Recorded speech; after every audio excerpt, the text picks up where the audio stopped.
हेतु से तत्काले ताहाके पूर्व जन्मद्वयेर मृत्युर कारण निश्चय करिया अत्यंत द्वेष ओ परम आवेश वशतः सतत निंदा तर्जन आदि तेउ से सकल नाम कीर्तन करितो एवं ताहाते चतुर्भुजादि रूप दर्शन करिया ओ विष्णु बोलिया निश्चय हवाय नाम संकीर्तन नाय सेई रूपेरो अनुक्षण चिंता करितो।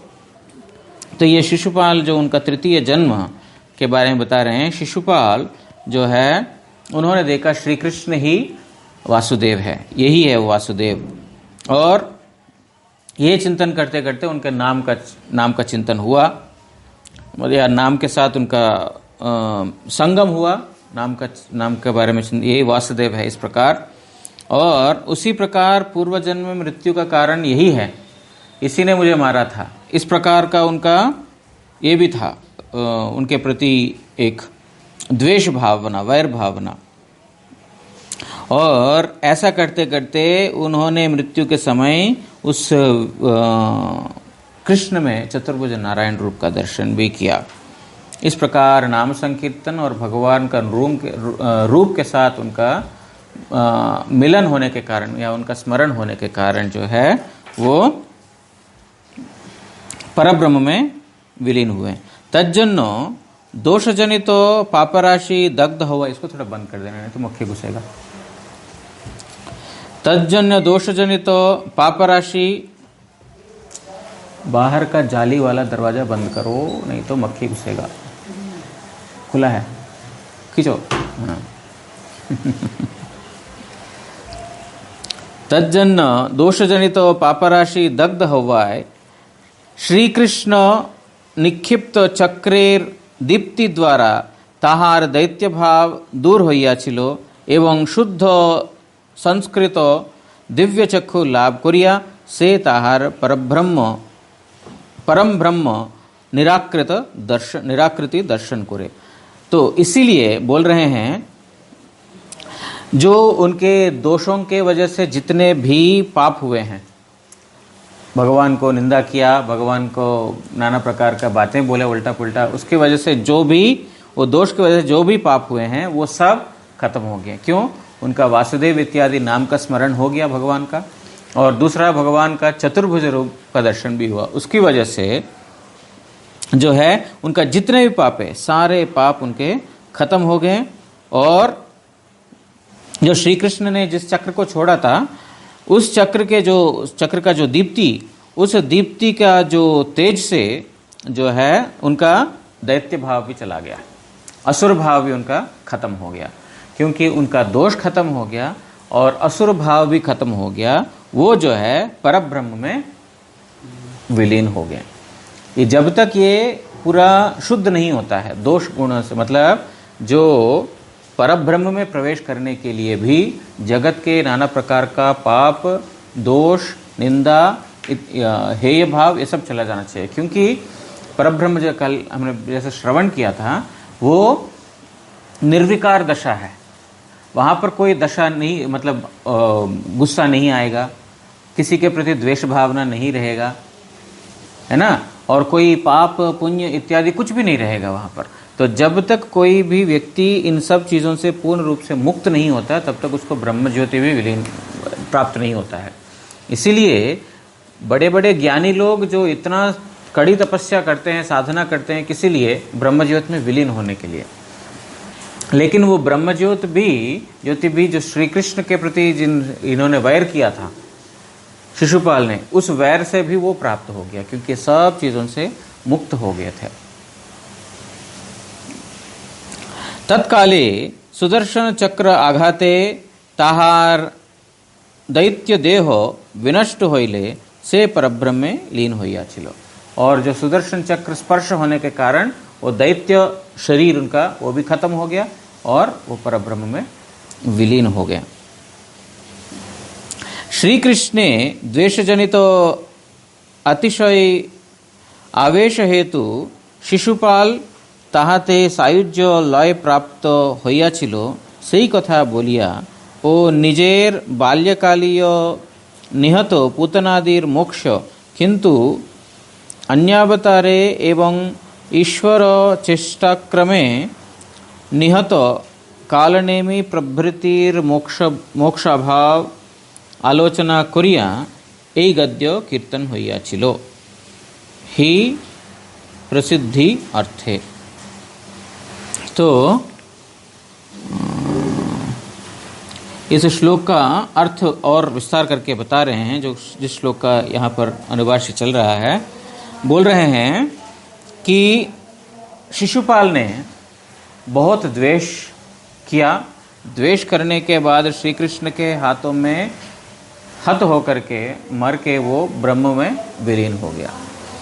उसी प्रकार पूतना ने जो है वो उनका बाल्य अवस्था में आकर के उनका स्तन्यपान करा करके उनको खत्म करने का प्रयास किया, लेकिन वो भी जो है परलोक प्राप्त किया, ये दोनों जगह।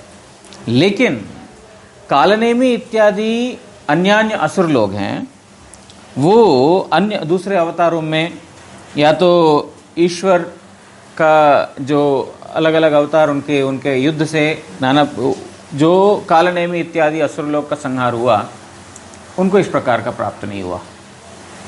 बोल रहे हैं इसका मतलब ये नहीं है कि जो भी भगवान के हाथों से मर गया सबको ब्रह्म विलीन हो गया, ऐसा भी नहीं। यहाँ पर ये बोल रहे हैं कि जो शिशुपाल को मिला और पूतना को मिला, लेकिन जो ईश्वर का जो अन्य अवतार, ईश्वर का अन्य अवतार में जो मृत्यु हुआ, जिनका कालनेमी इत्यादि लोग हैं, उनका मोक्षाभाव आलोचना करिया ए गद्य कीर्तन करल्यान। तो ये जो है उनका मोक्ष प्राप्ति नहीं हुआ कालनेमी इत्यादि का। अन्यान्य अवतार अपेक्षा अवतारी के विद्वेष अर्थात प्रतिकूल भावे वो कीर्तन वो स्मरण करिले तादृश असुरेरऊ सद्गति लाभ है। श्रीपाद बलदेव विद्याभूषण कृत भाष्य दृष्टव्य। तो ये बलदेव विद्याभूषण का भाष्य में यहाँ पर अनुभाष्य में कोट कर रहे हैं। बलदेव विद्याभूषण जिन्होंने जो गौड़ीय वेदांत भाष्य लिखा ना, तो वहाँ पर गौड़ीय वेदांत भाष्य में इस श्लोक का भाष्य में उन्होंने लिखा कि जो शिशुपाल मर गया और पूतना इत्यादि मर गया तो उनको सद्गति हुआ, लेकिन कालनेमी को नहीं हुआ। बोल रहे हैं इसका मुख्य कारण बोल रहे हैं कि अवतार के प्रति विद्वेष भावना और अवतारी के प्रति विद्वेष भावना। जो अवतार कौन, अन्य अवतार, जो रामचंद्र भी उनका अवतार हुए हैं, नृसिंहदेव भी उनका अवतार हुए हैं। मतलब बलदेव विद्याभूषण इस प्रकार टीका लिखते हैं। अभी अनुभाष्य में हमने एक प्रकार सुना था, वो अनुभाष्य में जो विष्णु पुराण में मैत्रेय और इनका संवाद के रूप में जो वहाँ पर पराशर मुनि स्वयं बोल रहे हैं। अब बलदेव विद्याभूषण प्रभु इसकी टीका अलग से लिख रहे हैं। इस टीका में बोल रहे हैं कि देखो, अन्य अवतारों से जो द्वेष भावना करता है उससे अधिक ज़्यादा अवतारी जो श्री कृष्ण से द्वेष भावना करता है वो मुक्त हो जाता है पाप से। रामचंद्र का उसके बाद उनको क्या है? उनका तो ये सुना ना, कल ही सुना था हमने। शिशुपाल जन्म में उसको बहुत ऐश्वर्य मिला था, बहुत बड़ा राज्य मिला, लेकिन मुक्ति तो नहीं मिला।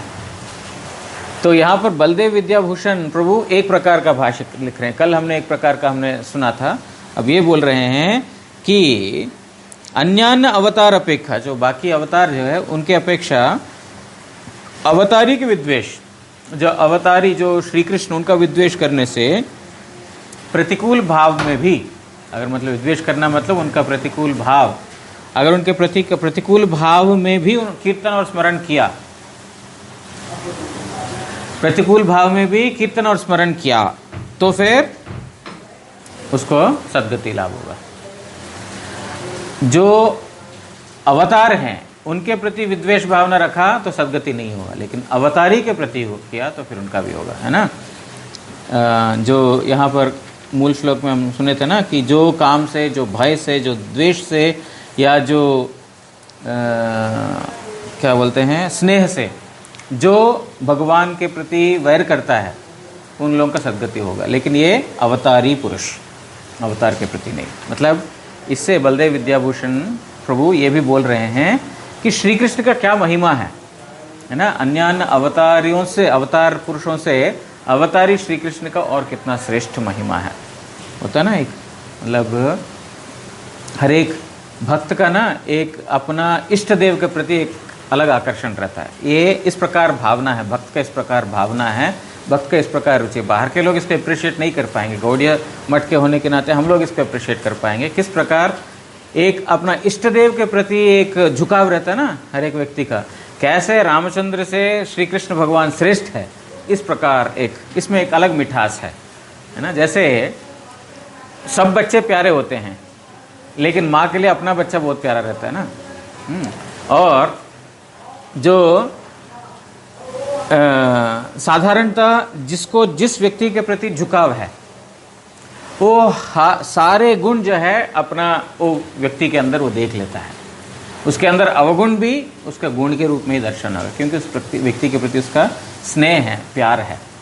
तो इसीलिए बलदेव विद्याभूषण प्रभु का इस प्रकार वर्णन है कि अवतारी का जो इस प्रकार ये है कि उनके प्रति देश भावना करने से भी उनका सद्गति होगा। और आगे बोल रहे हैं, श्री सनातन प्रभु बृहद भागवत अमृते गोलोक महात्म्य नामक द्वितीय खंड यत संख्याय अहो श्लाघ्यः कथम मोक्षो दैत्यनामपि दृश्यते तैरेव शास्त्रैर्निन्द्यन्ते ये गोविंद प्रादिघातिनः सर्वथा प्रतियोगित्वं यत् साधुत्वा सुरत्वयो तत् साधनेषु साध्ये च वैपरीत्यं कलोचितम्। पता है पूरा संस्कृत में है, तो उसका नीचे लिखा है क्या, सज्जन तोषणी ना, उसका अनुवाद नहीं लिखा। लिखा है सज्जन तोषणी प्रथम खंडे श्रीमद् भक्तिविनोद ठाकुर कृत अनुवाद। तो सज्जन तोषणी में इस श्लोक का जो लघु भागवताम बृहद भागवतामृत का जो सनातन गोस्वामी ने लिखा ना, उसका अनुवाद भक्तिविनोद ठाकुर जी सज्जन तोषणी में जो तृतीय खंड है उसमें इस प्रकार लिख रहे हैं। जे सकल दैत्यगण के शास्त्रे गो विप्रादि घाती बोलिया निंदा करिया छे, सेई कंसारी दैत्य जे सायुज्य मोक्ष लाभ करिया छे, सेई मोक्ष के की रूपे श्लाघा बोला है। बोल रहे हैं जो दैत्य लोग, शास्त्रों में जिनके बारे में बताया गया है कि जो गो विप्रों का, गायों का और ब्राह्मणों का बहुत अपमान किया है, बहुत निंदा किया है, ऐसे व्यक्ति लोग जे सायुज्य मोक्ष लाभ करिया छे सेई मोक्ष के की रूपे श्लाघा करा बोला जाए। जो मोक्ष उन लोगों ने प्राप्त किया जिन लोगों ने ब्राह्मणों को, गायों को विरोध किया, निंदा किया, ऐसे लोग भी क्या ब्रह्मलोक प्राप्त कर लेते हैं। तो क्या महिमा है इस ब्रह्मलोक का। मतलब बृहद भागवतामृत में सनातन गोस्वामी बोल रहे हैं, वहां जाने का क्यों प्रयास कर रहे हो, ब्रह्मलोक में ब्रह्म में विलीन होने का क्या तुम्हारा प्रयास है। जो ज्ञानी लोग करते हैं ना, प्रयास करते हैं कि अहम ब्रह्मास्मि, मैं ब्रह्म हूँ, मैं ब्रह्म में विलीन हो जाता हूँ। इस प्रकार जो ज्ञानी लोग चेष्टा करते हैं, बोलते हैं वो ब्रह्म विलीन होने में क्या प्रशंसनीय है, क्योंकि वहां पर तो जाते हैं ऐसे लोग जो गायों को और विप्रों को निंदा किया है, उनके प्रति वैरभाव रखा, ऐसे लोग भी वहां पहुंच जाते थे। इसलिए कौन सा उसका प्रशंसा करने योग्य है वो जगह। भगवत भक्त गणई साधु एवं भगवत विद्वेषी गणई असुर। जो भगवान के भक्त हैं उन्हीं को साधु बोला जाता है, और जो भगवान को विद्वेष करता है, यहाँ तक कि भगवान का रूप को भी द्वेष करता है, वो भी असुर है ना। इसीलिए कोई कोई जगह महाप्रभु बोलते हैं, चेतन चरित इसी में आता है, जो भगवान का रूप को मानता नहीं है वो पाषंडी है। कितना भी बड़ा ज्ञानी क्यों ना हो, उसका ज्ञान जो है नास्तिकता में ही लेके जा रहा है, क्योंकि भगवान और भगवान का सेवा में उसको रुचि, कोई विशिष्टता नहीं आ रहा है उसके अंदर। इसीलिए बोल रहे हैं कि जो व्यक्ति ब्रह्म में विलीन होना चाहता है, ज्ञान का पथ अवलंबन करता है, वो भगवान का साकारत्व स्वीकार नहीं करते हैं, भगवान का जो रूप उसको स्वीकार नहीं करते हैं, वो सब असुर के अंदर ही आते हैं। साधुत्वे ओ असाधुत्वे जे रूप सर्वदा वैपरीत्य धर्म आचे ताहादेर साधन और साध्य विषय सही रूप वैपरीत्य भाव था का आवश्यक। बोल रहे हैं जिस प्रकार साधु और असाधु में फर्क है, साधु और असुर में, साधुत्व मतलब साधुता और असुरत्व मतलब असुर का लक्षण। जिस प्रकार साधु का लक्षण और असुर का लक्षण अलग अलग है, या साधु बनने का और असुर बनने का जो है लक्षण अलग अलग है, इसी प्रकार साधन और साध्य विषय में भी दोनों का अलग अलग है। दोनों का साधन भी अलग है, असुरों का साधन और उनका साध्य अलग है, साधुओं का भक्तों का साध्य और उनका साधन भी अलग है। साध्य साधन समझते हैं क्या है? साध्य जिसको हम घोषित करते हैं, साध्य मतलब हमारा गोल, जिस वस्तु को हम प्राप्त करना चाहते हैं वो साध्य है। साधन उस वस्तु को प्राप्त करने के लिए जो रास्ता अपनाते हैं वो साधन। तो असुरों का साध्य और साधन अलग है और साधुओं का साध्य और साधन अलग है, क्योंकि दोनों का लक्षण अलग है, दोनों का धर्म अलग है। साधु का धर्म अलग है, असाधु का धर्म अलग है, इसीलिए उनका साध्य और साधन भी अलग है। असुरदेर साधु विद्वेष ओ गोविप्र हनन साधन एवं मोक्ष ही साध्य।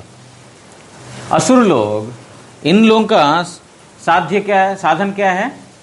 साधुओं को निंदा करना, साधुओं के पीछे पड़े रहना और गोविप्र को हत्या करना, ब्राह्मणों को और गायों को हत्या करना, उनको कष्ट देना, यही इन लोगों का साधन है। और उनका साध्य क्या है? बस मोक्ष प्राप्त हो जाए बहुत है, और कुछ नहीं चाहिए, है ना। उन लोगों का साधन, साध्य जो है बस मोक्ष प्राप्ति, धर्म अर्थ काम और मोक्ष, वहाँ उनका खत्म। भक्त दिगेर भक्ति साधन और प्रेम ही साध्य। और जो भक्त या तो साधु, उनका साधन क्या है? भक्ति साधन है, भगवान का भक्ति करेंगे। और साध्य क्या है? प्रेम, भगवत प्रेम। यही उनका, दोनों का धर्म अलग है, इसीलिए साधन भी अलग है, इसीलिए साध्य भी अलग है। जहारा से मोक्ष प्रयासी ताहारा सूत्रांग असुर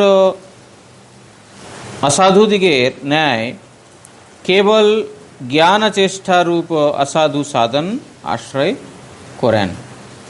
बोल रहे हैं जो मोक्ष प्रयासी, कौन? असाधु लोग, असुर लोग, जो मोक्ष के लिए प्रयत्न करते हैं, वो अपने ज्ञान के द्वारा, अपना ज्ञान के द्वारा जो है असाधु साधन आश्रय कोरैन, जो असाधुता का ही वो ये करते हैं। मतलब ज्ञान मार्ग भी इस प्रकार है, वो साधन सर्वश्रेष्ठ साधन नहीं है, वो भी असाधु है। किस प्रकार? ज्ञान के द्वारा मैं भगवान को प्राप्त कर लूंगा। जो व्यक्ति सोचता है मैं भगवान को ज्ञान के द्वारा प्राप्त कर लूंगा, वो भगवान के बारे में असलियत में समझा नहीं। इसलिए ब्रह्मा जी क्या बोलते हैं? ज्ञाने प्रयासम उदपास्य नमन्तयेव। बोलते ज्ञान का प्रयास को परिपूर्ण रूप से परित्यक्त कर दो, परित्याग कर दो, परिपूर्ण रूप से। जीवंति सन्मुखरिताम भवदीय वार्ताम। बोलते हैं जो साधु है उनके पास रह करके आपकी वार्ता, भगवान की वार्ता, मतलब भगवान की कथा, हरि कथा, स्थाने स्थिता श्रुति कथाम, उनके पास बैठ करके, साधु के पास बैठ करके, इधर उधर जा करके नहीं, साधु के पास बैठ करके, साधु के द्वारा जो भगवान की कथा जो है उसको श्रवण करते हैं, तो फिर ये प्रायसो अजित जितो अपि असित त्रिलोक्याम। बोलते हैं बड़े बड़े प्रयास करने के बावजूद भी जो नहीं मिलने वाले भगवान अनायास ही प्राप्त हो जाते हैं इस साधन से। इसीलिए बोलते हैं कि ये ज्ञान का प्रयास किस प्रकार है? स्थूल तुषावघाति नाम, किस प्रकार? जिस प्रकार स्थूल तुष मतलब जिस धान में से चावल को निकाल दिया, स्थूल तुष बोलते हैं उसको, मतलब वो तुष, उसके अंदर कोई धान नहीं है, उसको हम कितना भी मारेंगे तो उससे धान निकलेगा, वो तुष है। उस तुष को कितना भी हम, हिंदी में क्या बोलते हैं, धान ही बोलते हैं उसको, धान का जो छिलका है ना, तो उसको कितना भी हम मारें क्या मिलेगा? पसीना मिलेगा और कुछ नहीं मिलेगा। ये बोलते हैं कि कष्ट, क्लेश प्राप्त होने के अलावा और कोई नहीं है।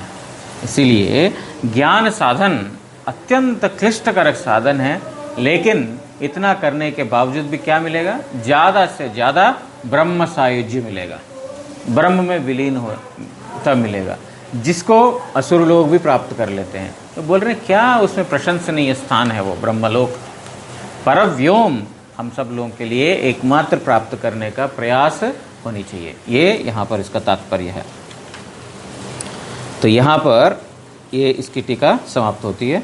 तो फिर अभी हम श्रवण करेंगे प्यार नंबर 37 से। तैछे परव्योमे नाना चित चक्ति विलास निर्विशेष ज्योतिर्बिंब बाहिरे प्रकाश। थोड़ा सा मूल श्लोक क्या है थोड़ा देख लेते हैं, उसके बाद उनको आगे का मालूम पड़ेगा। जो सिद्धलोक है, जो बोल रहे हैं, जो परव्योम के बाहर जो सिद्धलोक या तो ब्रह्मलोक है, वो वहाँ पर कोई चित्त शक्ति का कोई विकार नहीं है। जिस प्रकार सूर्य मंडल है, सूर्य का आभा दिखाई देता है लेकिन उसके पीछे जो व्यक्ति नज़र नहीं आता है, उसी प्रकार जो ब्रह्म इस प्रकार भगवान की आभा है, भगवान का जो प्रकाश है, लेकिन वहाँ पर कोई चित्त शक्ति का कोई वैचित्र, विचित्रता या विकार या तो वैरायटी, ये सब उसमें नहीं है। तैचे परव्यो में नाना चित्शक्ति विलास निर्विशेषे ज्योतिर्बिंबो बाहिरे प्रकाश। तो जो परव्योम मतलब वैकुंठ आदि धाम में जो नाना प्रकार का चित्त शक्ति विलास है, वहाँ पर विलास मतलब वैरायटी है, वहाँ पर लीला है, विकार है, गुण है, रूप है, सब है वहाँ पर। लेकिन निर्विशेषे ज्योतिर्बिंबो बाहिरे प्रकाश, लेकिन जो निर्विशेष, जो इसके बाहर है, परव्योम के जो बाहर जो निर्विशेष ब्रह्म है, वो ब्रह्म जो है उनका ही प्रकाश है, लेकिन यहाँ पर चिद विचित्रता नहीं है। किसमें? ब्रह्मलोक में या सिद्धलोक में। निर्विशेष ब्रह्म से ही केवल ज्योतिर्मय सायुज्येर अधिकारी ताहा पाए लय। बोल रहे हैं तो निर्विशेष ब्रह्म वो ज्योतिर्मय, वो स्थान ज्योतिर्मय स्थान है और निर्विशेष है। निर्विशेष मतलब वहाँ पर कोई विशेषण नहीं है, वहाँ पर कोई गुण नहीं है, उसको बोलते हैं निर्विशेष। जैसे भगवान सुंदर है, भगवान बहुत माधुर्य मूर्ति है, भगवान बहुत कृपालु है, ये सब विशेषण है। निर्विशेष ब्रह्म में ये सब नहीं आते हैं। ब्रह्म सुंदर गलत, क्योंकि निर्विशेष। ब्रह्म बहुत कृपालु, क्योंकि वो वहाँ पर विशेषण है ही नहीं। ब्रह्म कृपालु बोल नहीं सकते हैं, क्योंकि जब कृपालु बोल दिया, कृपामय बोल दिया, दया का सागर बोल दिया, तो एक विशेषण आ गया। तो वो इस प्रकार एक धाम है जहाँ पर विशेषण नहीं है, निर्विशेष बोलते हैं। इसीलिए वैष्णव लोग कभी भी उसको मानते नहीं है ना। वो परब्रह्म सुंदर नहीं बोल सकते हैं। अगर बोलते हैं तो फिर वहाँ पर उसका एक खत्म हो जाता है, विशेषत्व, सब निर्विशेषत्व खत्म हो जाता है, सब विशेषत्व में आ जाता है वो। इसलिए एक बार हमारे गुरुजी बोला करते थे कि जो मेरे को लगता है महर्षि योगानंद, ऐसा कुछ दयानंद सरस्वती का, शायद दयानंद सरस्वती का, वहाँ पर एक भक्त को जाना हुआ, शायद गुरुजी ही गए थे, एग्जैक्टली याद नहीं आ रहा, गुरुजी साक्षात थे या किसी के माध्यम से वो सुने थे, वहाँ पर गए थे। तो वो लोग तो कोई भगवान का रूप को मानते नहीं है, भगवान के गुणों को मानते नहीं है, भगवान का ऐश्वर्य को मतलब भगवान है ही नहीं, वो तो ब्रह्म ही सब कुछ है। उनका कोई ऐश्वर्य है, उनका कोई विभूति है, उनकी कोई दया है, कृपा है, रूप है, गुण है, लक्षण है, कुछ भी नहीं मानते वो लोग। तो वहाँ पर जाकर के देखा, उन लोगों ने बोला मतलब शायद गुरुजी ने ही पूछा, आपको ये सब ज्ञान कहाँ से मिला कि जो है सब कुछ ब्रह्ममय है, निर्विकार है, निर्विशेष है, निशक्तिक है और निरुपाधिक है और निर्विकार है और निराकार है, इतने सारे, ये सब ना ना ना ना ना, सब ना ही है, उसमें कोई हाँ नहीं है। वहाँ पर जिसको हम हाँ बोलते हैं वो लोग ना बोलते हैं। तो ये ज्ञान आपने कहाँ से प्राप्त किया? तो उन्होंने बोला हमारा गुरुजी से प्राप्त किया। तो ये देखिए हमारा गुरुजी का चित्रपट ये है, ये यहाँ पर हमारा गुरुजी का। तो बोलते हैं तो ये आपका जो ब्रह्म ज्ञान जो दिया है वो तो कोई रूप वाला दिया है, वो तो उनका तो कोई रूप है ना। तो आपके गुरुजी का चित्र क्यों रखा? वो तो ब्रह्म है। गुरुजी बोलते वो तो ब्रह्म है, तो आप अपने गुरुजी का चित्र को रख करके उनको ससीमित क्यों कर रहे हो? उनका तो रूप नहीं है ना। ब्रह्म जहाँ से वो आए हैं और गुरु मतलब वो क्या बोलते हैं उसको, प्राप्त करके वो भगवान में विलीन हो गए, तो फिर वो फोटो क्यों रखे हो? उसको निकाल दो। तो ब्रह्म से मिला है, ब्रह्म ही सब कुछ है। तो वो निरुत्तर रह गया, कुछ उत्तर नहीं दे पाया। मतलब गुरुजी बोलना चाह रहे थे, जो लोग बोलते हैं कि ब्रह्म जो है निराकार है, उन लोगों ने भी ज्ञान कहाँ से प्राप्त किया? अभी तो आकार से ही तो प्राप्त किया। उस आकार का वो लोग भी पूजा करते हैं, गुरु का तो वो लोग भी वंदना करते हैं, गुरु के तो वो लोग भी पूजा करते, तपस्या ये करते हैं। क्यों करते हैं? अगर जो है ब्रह्म ही सब कुछ है तो क्यों करते हैं? लेकिन यहाँ पर थोड़ा सा उन लोगों का, लेकिन जो भगवान का धाम में जो विचित्रता को अगर हम स्वीकार नहीं कर पाते हैं तो फिर उन लोगों के लिए सेफ कंक्लूजन है भगवान का कोई आकार नहीं है। क्योंकि हमारा गुण है मतलब हे गुण भी इसके अंदर आ जाते हैं। भगवान में तो, ब्रह्म में तो कैसे कोई हे गुण नहीं हो सकता, इसीलिए भगवान में गुण ही नहीं है। आकार का बारे में लेते हैं, कोई काला, कोई पीला, कोई नीला, कोई गोरा, कोई ये, कभी वो, कभी इधर एक दाना है, कभी फोड़ा आ जाता है, कभी ये हो जाता है, कभी बाल झड़ जाते हैं। इस प्रकार शरीर का नाना प्रकार का, ये बूढ़ा हो जाता है, व्याधिग्रस्त है। ये शरीर रहने से ये सब प्रॉब्लम्स होगा, इसीलिए भगवान का शरीर नहीं है। सेफ कंक्लूजन, सेफ है, भगवान का कोई रूप नहीं है। लेकिन हमारे पास जो शरीर आया, वो शरीर जो है इस माया से ग्रस्त शरीर है। माया मुक्त शरीर भी एक हो सकता है, ये चिंतन उनका नहीं हो सकता है। उनको लगता है शरीर है मतलब मायाबद्ध शरीर ही हो पाएगा, माया से मुक्त शरीर नहीं हो सकता, दिव्य शरीर, चिन्मय शरीर नहीं हो सकता है। इसीलिए उनका बुद्धि वहीं तक है, निराकार तक। और देखो कोई कोई निरंकारी लोग भी भजन करते हैं, कीर्तन करते हैं। भाई आप निरंकारी बोल रहे हो तो उनके अंदर गुण कहाँ आ गया? कोई आकार है, कोई मूर्ति है, कोई विग्रह, तब तो गुण आएगा। कीर्तन करना मतलब क्या है? गुणगान करना मतलब क्या है? उनका जो गुण है, उनका जो लक्षण है, उनके जो रूप है, उनका जो भी है, उसको वर्णन करना, वही तो करते हैं वो लोग। अब निरंकार बोलते हो और कीर्तन भी करते हो, ऐसा कैसे संभव है? तो इसीलिए वहां पर युक्त नहीं है वो बात। जो भी है यहां पर बोल रहे हैं, जो निर्विशेष ब्रह्म से ही केवल ज्योतिर्मय, वो निर्विशेष ब्रह्म वहां पर जिसको बोलते कोई विशेषण नहीं है, कोई लक्षण नहीं है, वो जो है वो ज्योतिर्मय है। वो ऐसा नहीं कि उसका अस्तित्व नहीं है, ऐसा नहीं है बोल रहे हैं, वो उसका अस्तित्व में ही हूं। भगवान स्वयं बोल रहे हैं मेरी आभा अंग कांति ही तो वो ज्योतिर्मय धाम है। लेकिन सायुज्येरो अधिकारी ताहा पाए लाए, जो सायुज्य भक्ति के अधिकारी हैं, मतलब जो सायुज्य मुक्ति का अधिकारी है, वो वहां पर लय प्राप्त करते हैं। उसके बाद भक्ति रसामृत सिंधु से एक और श्लोक का वर्णन कर रहे हैं यहाँ पर। सिद्धलोकस्तु तमसः पारे यत्र वसन्ति ही सिद्धा ब्रह्म सुखे मग्ना दैत्याश्च हरिणा हताः। तमः अर्थात माइक जगतेर पारे ब्रह्म धाम रूप सिद्धलोक। बोल रहे हैं इस माइक जगत को तमह बोला गया। तमो जगत।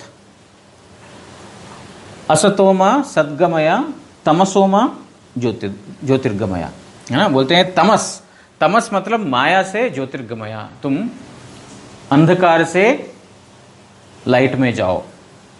मतलब अंधकार मतलब क्या है? माया। कृष्ण सूर्य सम माया होय अंधकार। ये सब चीजों का वैष्णव व्याख्या अलग है। लोग कुछ और इसकी व्याख्या करते हैं, लेकिन वैष्णव व्याख्या इसका अलग है। तमसोमा ज्योतिर्गमया, तम से ज्योति में जाओ। ज्योति मतलब क्या है? साधारण लोगों के हिसाब से ब्रह्म ज्योति, लेकिन कृष्ण सूर्य सम माया है अंधकार। कृष्ण सूर्य के समान है, सूर्य मतलब वही ज्योति, सूर्य के समान, और माया है अंधकार। तम अंधकार, माया से तुम ऊपर उठ करके श्री कृष्ण के सेवा में चले जाओ। तमसोमा ज्योतिर्गमया। ये तम जगतेर परे ब्रह्मधाम रूप सिद्धलोक। तो इस माया जगत के ऊपर सिद्धलोक या तो ब्रह्मधाम है, ब्रह्मलोक। सेखाने ब्रह्म सुखमय मायावादीगण ओ भगवत कर्तृक विनष्ट कंस आदि असुरगण वास करें। बोल रहे हैं वहां पर कौन कौन रहते हैं? मायावादी लोग। मायावादी लोग मतलब जो भगवान का रूप को नहीं मानते हैं और ब्रह्म में ऐकत्व जो प्रार्थना करते हैं, या ब्रह्म में ही वो ब्रह्म हो, इस प्रकार वो लोग वहां पर उनको जगह मिलेगा। साथ साथ किसको मिलेगा? भगवान से जो वध किया हुआ रावण इत्यादि, कंस इत्यादि जितने भी हैं, उनको भी वहीं पर जगह मिलेगा। मतलब ये मायावादी लोग किसके साथ रह रहे हैं? उनके साथ। पातंजलि योगीगण कैवल्य लाभ कुरियाऊ से ही लोग प्राप्त हो। तो पातंजलि लोग जो पतंजलि ऋषि ने जो दिया था, जो पातंजलि योग जो करते हैं, पतंजलि ऋषि ने जो दिया था, वो हमारा ये नहीं, रामदेव बाबा ने। सब लोग पतंजलि मतलब रामदेव को याद करते हैं, वो पतंजलि नहीं है। वो जो वास्तव एक योग सिद्धांत है, पतंजलि योग। तो ये कैवल्य प्राप्ति के लिए वो प्रार्थना करते हैं। वो लोग जो है इसी लोक प्राप्त करेंगे, ये ब्रह्मलोक ही प्राप्त करेंगे। मतलब जो पातंजलि योग करते हैं, जो ब्रह्म धाम में विलीन होने के लिए जो मायावादी लोग हैं और असुर लोग हैं, जो भगवान के हाथों में निहत होते हैं, ये सब इस लोक में जाकर के एंट्री मारते हैं। सेई परव्यो में नारायणेर चारी पाशे द्वारकाय चतुर्व्योह द्वितीय प्रकाश है। अब बोल रहे हैं, हम अभी तक हमने श्रवण किया था कि जो भगवान का धाम इस प्रकार है, परव्योम जितने भी वैकुंठ है, माया के ऊपर जो ब्रह्मलोक है, ब्रह्मलोक के ऊपर परव्योम, परव्योम मतलब जितने भी वैकुंठ है, उन सब वैकुंठों में श्रेष्ठ है कृष्णलोक। वो कृष्णलोक 3 प्रकार है, गोकुल, मथुरा और द्वारका। तो उन कृष्णलोक में भी सर्वोपरि है गोलोक। तो ये द्वारका में हमने पहले श्रवण किया था, द्वारका में उस श्री कृष्ण का जो प्रथम चतुर्व्यूह वहां पर रहते हैं। बलराम श्री कृष्ण के साथ गोकुल धाम में नित्य उनका सेवक के रूप में विराजमान है। उनका ही जो विस्तार मूल संकर्षण से उत्पन्न जो चतुर्व्यूह, प्रथम चतुर्व्यूह, जिसको आदि चतुर्व्यूह भी हमने पढ़ा था, वो आदि चतुर्व्यूह कहाँ रहते हैं? द्वारका में। ठीक है। उसके नीचे है वैकुंठ धाम, जिस वैकुंठ धाम में कौन कौन है? नारायण इत्यादि, भगवान के अन्य अन्य जो अवतार नारायण इत्यादि है। अब आगे यहां से फिर उसी के बारे में वर्णन चल रहा है। सेई परव्यो में नारायणेर चारिपाशे द्वारका चतुर्व्यूह द्वितीय प्रकाशे। तो द्वारका का जो प्रथम चतुर्व्यूह है, द्वारका में जो प्रथम चतुर्व्यूह है, उसका ही द्वितीय चतुर्व्यूह वैकुंठ में है। ठीक है। आदि संकर्षण या मूल संकर्षण से जो चतुर्व्यूह, प्रथम चतुर्व्यूह, उस प्रथम चतुर्व्यूह का महासंकर्षण, उस महासंकर्षण से द्वितीय चतुर्व्यूह। प्रथम चतुर्व्यूह का स्थान है कहाँ? द्वारका में। द्वितीय चतुर्व्यूह का स्थान है वैकुंठ धामों में। ठीक है। द्वारकाई चतुर्व्यूह द्वितीय प्रकाश।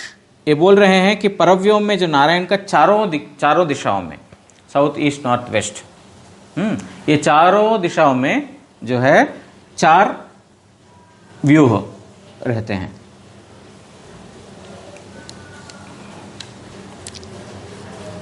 यहां पर अनुभाष्य में श्रील भक्ति सिद्धांत सरस्वती गोस्वामी ठाकुर इसको थोड़ा सा वर्णना कर रहे हैं।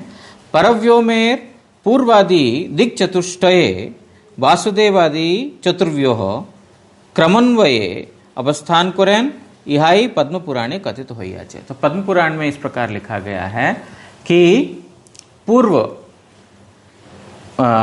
दक्षिण, पश्चिम और उत्तर, इस दिशा में जो है एक के बाद एक जो वासुदेव, संकर्षण, प्रद्युम्न और अनिरुद्ध, जो परव्योम नारायण है, नारायण का पूर्व दिशा, दक्षिण दिशा, उत्तर दिशा और पश्चिम दिशा और उत्तर दिशा, ये चारों दिशाओं में क्रमशः वासुदेव, संकर्षण, प्रद्युम्न और अनिरुद्ध रहते हैं। और ये इस प्रकार है, इस जगत का वर्णन इस प्रकार है, हम हमारा जागतिक बुद्धि से समझ नहीं पाएंगे, वहां जाके देखेंगे तभी हमको समझ में आएगा, है ना। अभी हमारे लिए सिर्फ वर्णन है, इस प्रकार वहां पर रचना है, उस जगत का रचना, है ना। वो देखना है तो फिर वहां जाकर के भजन करके वहां पहुंचना पड़ेगा, पहुंच के देखना पड़ेगा। हमारे एक बात याद आता है, हमारे स्वामी महाराज जी जब विदेश में प्रचार के लिए गए थे तो विदेशी भक्त तो थोड़ा प्रश्न भी ऐसे कभी कभी पूछते हैं, थोड़ा अलग प्रकार का, है ना। तो उन्होंने, एक शिष्य ने प्रश्न किया था, लोग प्रभुपाद बोलते हैं, प्रभुपाद अभी जो है भगवान भी हमारे जैसा एक साधारण नर रूप लेकर के प्रकट होते हैं, उनका भी हमारा जैसा ही रूप है। तो हाँ, निश्चित रूप से तो भगवान भी नाना प्रकार के कर्म करते हैं। हाँ, करते हैं कि जैसे जगत में जीव करते हैं उसी प्रकार भगवान नाना प्रकार कर्म करते हैं। तो बोलते हैं भगवान भी हमारे जैसे खाना वगैरह खाते हैं भक्तों को आनंद वगैरह देने के लिए। हाँ, भगवान भी खाते हैं। तो प्रश्न उनका ये है, खाने के बाद तो विसर्जन भी करना पड़ेगा, है ना। खाने के बाद मलमूत्र आदि विसर्जन भी होता है। तो उनका प्रश्न ये है कि जब सब कुछ भगवान का मनुष्य का जैसा है तो उनका भी क्या मलमूत्र आदि विसर्जन होता है क्या? प्रश्न तो उल्टा पुल्टा प्रश्न तो आ ही सकते हैं ना। तो स्वामी महाराज बोलते हैं, chant Hare Krishna, go to Krishna loka and see what it is happening, what is going on there. Hare Krishna महामंत्र करो, भगवान के धाम में जाओ और क्या लीला होता है वहां पर जाकर के देखो। यहां से अपना बुद्धि मत चलाओ। मनुष्य बोला था फिर पूरा मनुष्य के जैसा ही बुद्धि मत चलाओ। हो सकता है चाहते होंगे, हो सकता है नहीं भी चाहते होंगे, वो जाकर के देखो, यहां से अपना बुद्धि मत लगाओ, है ना। इस प्रकार जो इसको हम समझने की कोशिश करेंगे तो समझ में नहीं आएगा, लेकिन एक इन्फॉर्मेशन बताए इस प्रकार वो परव्योम धाम है। ये सब बलराम या तो नित्यानंद प्रभु की महिमा वर्णन चल रहा है ना। तो इसके अंतर्गत है किस प्रकार उन्होंने कितने विस्तार किए, कितना विस्तार करके जो है जीव को सृष्टि किया, उनको पालन करते हैं। इससे पहले कितना प्रिपरेशन है ना। एक इस जगत को सृष्टि करने से पहले कितना प्रिपरेशन करते हैं वहाँ पर ना। कोई भी महत् कार्य करना है, वो क्या नाम है, कोई फुटबॉल वर्ल्ड कप होता है, क्रिकेट का वर्ल्ड कप होता है, कुछ मैच होता है, ये मैच होता है, उसके लिए कितना पहले तैयारी करना पड़ता है। अब बोल तो देते हैं 3 साल के बाद या 4 साल के बाद जो है वर्ल्ड कप होगा, लेकिन उसका प्रिपरेशन कितने साल कितने महीने पहले से शुरू हो जाता है ना। उसी प्रकार इतना जगत, एक जगत नहीं, अनंत ब्रह्मांड भगवान ने सृष्टि किया, तो उससे पहले किस प्रकार क्या क्या विस्तार है, क्या क्या विस्तार करके किस किस प्रकार मेंटेन कर रहे हैं, ये सब जो इस सब में आते हैं। नित्यानंद प्रभु का जो, क्योंकि वही तो धारण कर रहे हैं, वही तो पोषण है, वही तो आश्रय है सबका, अनंत देव इत्यादि के रूप में जो वही तो पूरा पृथ्वी को धारण कर रहे हैं और पूरा जगत को वही तो रक्षा कर रहे हैं। इसीलिए तो ये सब जो है हम महाप्रभु नित्यानंद प्रभु की महिमा के रूप में इसको श्रवण कर रहे हैं, इसके ऊपर एनालिसिस करके समझने के लिए नहीं। और एक पाद विभूति ते अर्थात प्रपंच मध्य क्रमे चारि स्थाने ए वासुदेवादि चारि मूर्ति वास करते छन। और उसके बाद इस जगत में बोल रहे हैं एक पाद विभूति, 4 पाद में ये एक पाद है, मतलब 4 पार्ट्स में 1 पार्ट है ये भूमि, त्रिपाद भूमि ऊपर है वैकुंठ धाम। तो वो त्रिपाद भूमि में इतना विस्तार है ना, जो भगवान का जो त्रिपाद भूमि जो वैकुंठ धाम है उसमें इतने प्रकार के विस्तार है। और एक पाद भूमि जो इस पृथ्वी में, इस धरातल में या इस जगत में क्रमे चारि स्थाने यही वासुदेवादि चारि मूर्ति वास करते छन। उसी प्रकार इस जगत में भी पूर्व पश्चिम उत्तर दक्षिण चारों दिशाओं में जो है ये 4 वासुदेवादि, वासुदेव संकर्षण प्रद्युम्न अनिरुद्ध, ये 4 इस पृथ्वी में भी वास करते हैं। जलावरणस्थ वैकुंठे वेदवतीपुरे वासुदेव सत्यलोकेर उपरि भागे विष्णुलोके संकर्षण नित्याख्या द्वारकापुरे प्रद्युम्न एवं शुद्ध जलनिधिर उपर तीरस्थित क्षीर समुद्रेर मध्यवर्ती श्वेतद्वीपस्थ ऐरावतीपुरे अनंत शय्याय अनिरुद्ध वास करते छन। तो ये 4 कहाँ कहाँ हैं, वासुदेव संकर्षण प्रद्युम्न और अनिरुद्ध बता रहे हैं कि सर्वप्रथम वासुदेव वो कहाँ रहते हैं, जलावरणस्थ वैकुंठ, जो वैकुंठ धाम जो जल से आवृत हैं वो उसको वेदवतीपुर बोलते हैं, वेदवतीपुर, उस वेदवतीपुर में वासुदेव का वास है। उसके बाद सत्यलोक, सत्यलोकेर उपरि भागे विष्णुलोक जो है, सत्यलोक के ऊपर जो विष्णुलोक है, जो वहाँ पर सत्यलोक मतलब जहाँ पर जो जितने भी सिद्ध पुरुष वगैरह पहुँचते हैं, ऋषि मुनि इत्यादि, वो सब सत्यलोक। उसके ऊपर का जो विष्णुलोक है उसमें संकर्षण रहते हैं। और नित्याख्या द्वारकापुरी, जो द्वारकापुरी में रहते हैं प्रद्युम्न। और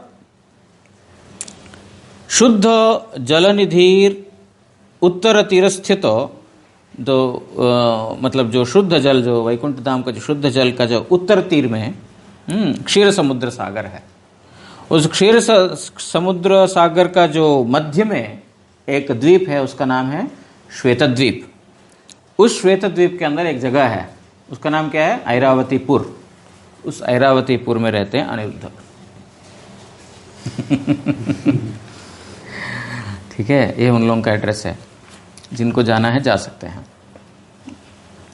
लेकिन कैसे जाना पड़ेगा, भजन करके जाना पड़ेगा, कोई बस गाड़ी नहीं जाएगा उधर, वो हरिनाम का रेल पकड़ना पड़ेगा। वासुदेव संकर्षण प्रद्युम्न अनिरुद्ध द्वितीय चतुर्व्यूह यही तुरीय विशुद्ध। जो ये द्वितीय चतुर्व्यूह है, जो प्रथम चतुर्व्यूह द्वारका में, जो द्वितीय चतुर्व्यूह जो है वो वासुदेव संकर्षण प्रद्युम्न अनिरुद्ध, वो भी तुरीय, वो भी श्रेष्ठ हैं और वो विशुद्ध हैं। भगवान के जो अंश हैं या उनके अंश के अंश हैं, अंग हैं, प्रत्यांग हैं, जो भी हैं, वो सब श्रेष्ठ हैं, वो सब विशुद्ध हैं, सब चिन्मय हैं, उनके अंदर माया का कोई गंध नहीं है ना। मतलब सोचे हाँ श्री कृष्ण तो सर्वोत्तम है इसीलिए वो चिन्मय हैं, लेकिन वो वासुदेव संकर्षण प्रद्युम्न वो तो थोड़ा नीचे हैं, हो सकता है उनके अंदर थोड़ा माया का गंध रह सकता है। नहीं, भगवान के जितने भी इस प्रकार के अंश और अंशांश हैं वो सब क्या है, तुरीय, सर्वश्रेष्ठ और विशुद्ध। तहाँ जे रामे रूप महासंकर्षण चित शक्ति आश्रय तिहो कारणेर कारण। जो द्वितीय चतुर्व्यूह जो है, वो द्वितीय चतुर्व्यूह का जो मूल कौन है, मूल आश्रय, वो है महासंकर्षण। जो मूल संकर्षण से प्रथम चतुर्व्यूह, और वो महासंकर्षण, प्रथम चतुर्व्यूह का जो है वो महासंकर्षण ही ये चतुर्व्यूह का आश्रय है। और बोल रहे हैं ये महासंकर्षण किसके आश्रय में है? बलराम। बोल रहे हैं वो मूल बलराम है, बलराम से ही ये महासंकर्षण है। जो महासंकर्षण से जो द्वितीय चतुर्व्यूह है, संकर्षण प्रद्युम्न, वासुदेव संकर्षण प्रद्युम्न और अनिरुद्ध का प्रकट हुआ है। चित शक्ति आश्रयति हो कारणेर कारण। वो चित शक्ति का आश्रय है। वो कौन? महासंकर्षण चित शक्ति का आश्रय और सब कारणों का कारण है। वो चित शक्ति विलास एक शुद्ध सत्व नाम, शुद्ध सत्वमय जतो वैकुंठादि धाम। बोल रहे हैं वो चित शक्ति विलास है वहां पर। जैसे हमने ब्रह्मलोक में सुना था, वहां पर चित शक्ति का कोई विचित्रता है तो विलास नहीं है, लेकिन वो परव्योम में जो धाम है, उस धाम में बोल रहे हैं चित शक्ति विलास है और शुद्ध सत्व। शुद्ध सत्व मतलब जगत का कोई सत्वगुण, जगत का कोई रजो तमोगुण से कोई बिल्कुल स्पर्श नहीं है। शुद्ध सत्वमय जतो वैकुंठादि धाम। तो जितने भी वैकुंठ इत्यादि सारे धाम हैं, वो चित शक्ति या संधिनी शक्ति उसके द्वारा ही, उनका ही वैभव है। भगवान का जो चित शक्ति है उसका ही वैभव है। षड विद ऐश्वर्य ताहा सकल चिन्मय संकर्षणेर विभूति सब जानी हो निश्चय। बोल रहे हैं वहाँ जितने भी प्रकार के ऐश्वर्य हैं, 6 प्रकार के ऐश्वर्य, वो सब चिन्मय हैं। मतलब वहाँ पर ऐश्वर्य, वीर्य, ये सब जितने भी हैं वो सब क्या है? सब चिन्मय है। ऐसा नहीं कि कुछ समय रहेगा उसके बाद खत्म हो जाएगा, ऐसा नहीं। चिन्मय मतलब सब समय रहने वाला और ज्ञानमय, तो सब समय है वो। संकर्षणेर विभूति सब जानी हो निश्चय। ये निश्चित रूप से जान लेना, ये सब संकर्षण का ही विभूति है। मतलब जितने भी परव्योम में धाम हैं, जितना भी जो भी ऐश्वर्य है, वो सब समझ लेना, या जितना भी विस्तार है वो सब संकर्षण का ही विभूति है। विभूति समझते हैं? विभूति समझते हैं? विभूति मतलब ऐश्वर्य ही है, उनका ही ऐश्वर्य है, ऐसा निश्चित रूप से जान लेना।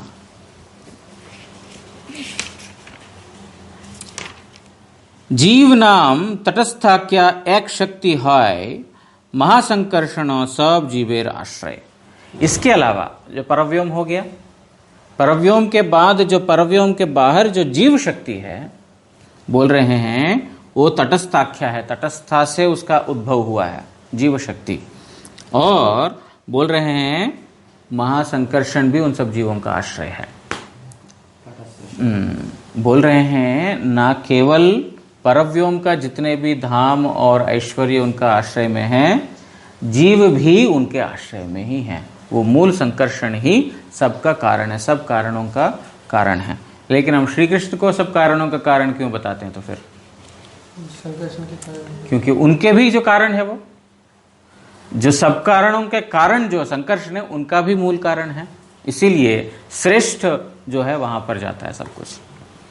तो वो जीव है तटस्था शक्ति, और महासंकर्षण का भी सब, महासंकर्षण में ही सब जीवों का आश्रय है। अगर आप लोगों का ध्यान रहेगा तो फिर इसकी व्याख्या मैं कर देता हूँ। भक्तिनाथ ठाकुर जी ने जो लिखा अमृत प्रवाह भाष्य, अगर आप बोलते कल पढ़ना है, कल पढ़ेंगे। अभी पढ़ना है? ठीक है। द्वारकाय जे कृष्ण बलदेवादि चतुर्व्यूह ताहरई द्वितीय प्रकाश परव्योम में। बोल रहे हैं द्वारका का जो कृष्ण है और कृष्ण और बलदेव का जो चतुर्व्यूह है, जो मूल चतुर्व्यूह, उस मूल चतुर्व्यूह का ही द्वितीय प्रकाश परव्योम में है। है ना, जो आदि चतुर्व्यूह जिसको बोला है, आदि चतुर्व्यूह का जो द्वितीय प्रकाश, द्वितीय प्रकाश समझते हैं, मिरर इमेज समझ लो, द्वितीय प्रकाश। यही चतुर्व्यूहेर नाम द्वितीय चतुर्व्यूह। इस चतुर्व्यूह का जो परव्योम में जो चतुर्व्यूह है उसको द्वितीय चतुर्व्यूह बोलते हैं, और जो द्वारका में उसको आदि चतुर्व्यूह या प्रथम चतुर्व्यूह बोल दो। इहाऊ चिन्मय विशुद्ध, ये द्वितीय चतुर्व्यूह भी चिन्मय है और विशुद्ध है। तथा बलरामेर स्वरूप महासंकर्षण, तो ये परव्योम में जो बलराम किस रूप में है, महासंकर्षण के रूप में है। मूलतः बलराम ही है, बलराम ही सबका कारण है, लेकिन इस परव्योम धाम में किस रूप में है, वो महासंकर्षण के रूप में है। सही परव्योम में शुद्ध सत्व नामे चित शक्तिर संधिनी विलास, जद्वारा वैकुंठादि शुद्ध सत्वमय धाम और षड्विध ऐश्वर्य बोल रहे हैं। वो परव्योम में जो शुद्ध सत्व है, मतलब वही जो क्या नाम है, परव्योम का जो चतुर्व्यूह जो महासंकर्षण है, वही चित शक्ति संधिनी का विलास, चित शक्ति जो भगवान का चिन्मयी शक्ति और उसका विलास, जिनके द्वारा जितने भी वैकुंठ धाम इत्यादि प्रकट हुए हैं, वो उस महासंकर्षण का चित शक्ति के द्वारा ही संभव हुआ है। ठीक है, जितने वैकुंठ आदि धाम हैं, वो मतलब जो पहले भी हमने श्रवण किया था, भगवान का लीला स्थान, धाम इत्यादि, शय्या, उपवेशन, उपवीत, ये सब क्या है, बलराम का ही विस्तार है।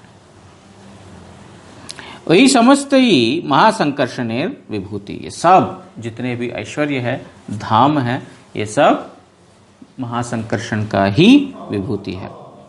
महासंकर्षण ही सकल जीवेर आश्रय, और वही सब जीवों का भी आश्रय है। जितने भी जीव हैं, सब जीवों का आश्रय भी महासंकर्षण है।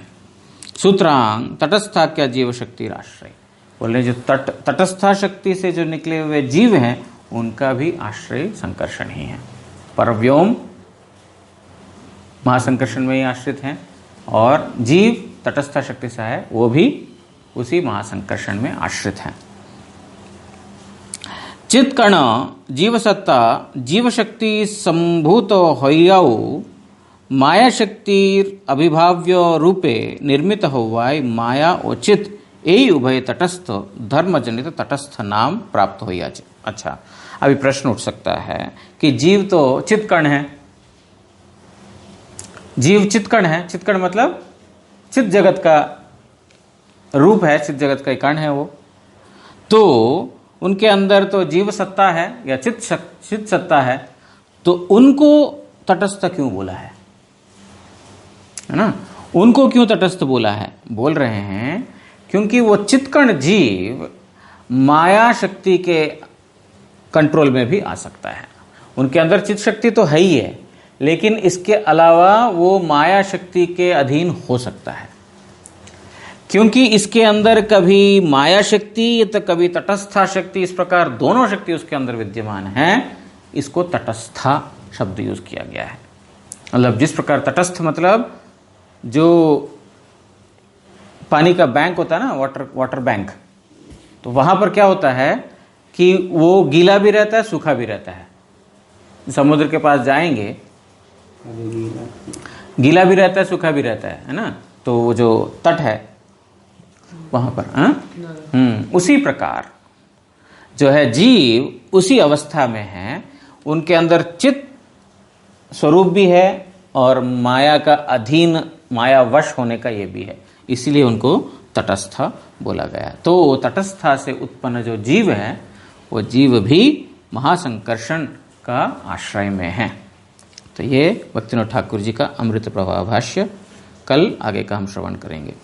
वांछा कल्पतरुभ्यश्च कृपा सिंधुभ्य एव च पतितानं पावनेभ्यो वैष्णवेभ्यो नमो नमः। जय श्री श्री चैतन्य चरितामृत की जय, श्री श्री कृष्णदास कविराज गोस्वामी प्रभु की जय, श्री श्री भक्तिविनोद ठाकुर की जय, श्री भक्ति सिद्धांत सरस्वती गोस्वामी ठाकुर प्रभुपाद की जय, परमारतम श्री परम गुरुदेव की जय, परमारतम श्री गुरुदेव की जय। गौर प्रेमानंदे।